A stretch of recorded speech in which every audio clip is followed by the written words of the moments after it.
ಗುರು, ಕರ್ನಾಟಕದಲ್ಲಿ ಬೇರೆ ಭಾಷೆಯವ್ರಿಗೆ ಕೆಲಸಗಳು ಏನಕ್ಕೆ ಅಷ್ಟೊಂದು ಸಿಗ್ತಿದೆ? ಇವತ್ತು November 23, ಇನ್ನು ನಡೀತಾನೆ ಇದೆ ಸೆಲೆಬ್ರೇಷನ್.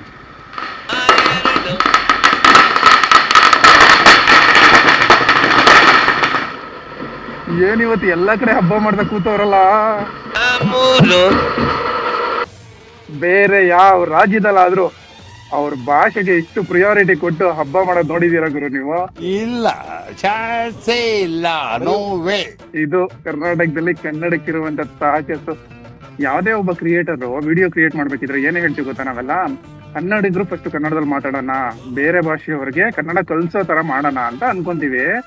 ನಾನು ಅದಕ್ಕಿಂತ ಇನ್ನೊಂದು ಪಾಯಿಂಟ್ ಏನು ಯೋಚನೆ ಮಾಡ್ಬೋದು ಅಂದ್ರೆ, ಇವಾಗ ಗುರು, ಕರ್ನಾಟಕದಲ್ಲಿ ಬೇರೆ ಭಾಷೆಯವ್ರಿಗೆ ಕೆಲಸಗಳು ಏನಕ್ಕೆ ಅಷ್ಟೊಂದು ಸಿಗ್ತಿದೆ? ಕನ್ನಡಿಗರಿಗೆ ಫಸ್ಟ್ ಕೆಲಸಗಳನ್ನ ಜಾಸ್ತಿ ಕೊಡ್ಸಿದ್ರೆ ಆಬ್ವಿಯಸ್ಲಿ ಕನ್ನಡಿಗರೇ ಜಾಸ್ತಿ ಇರ್ತಾರೆ. ಬೇರೆ ಸ್ಟೇಟ್ ಇಂದ ಬಂದಿರೋರ್ಗೆನೆ ಕೆಲಸ ಜಾಸ್ತಿ ಗುರು. ಇಲ್ಲಿ ಕನ್ನಡಿಗರಿಗೆ ಕೆಲಸನೇ ಕೊಡಲ್ಲ. ಸೊ ಹಂಗಿರೋವಾಗ ಬೇರೆ ಭಾಷೆಯವರೇ ಜಾಸ್ತಿ ಆಗ್ತಾರೆ ಕರ್ನಾಟಕದಲ್ಲಿ, ಬೆಂಗಳೂರಲ್ಲಿ, ಹೌದಲ್ವಾ?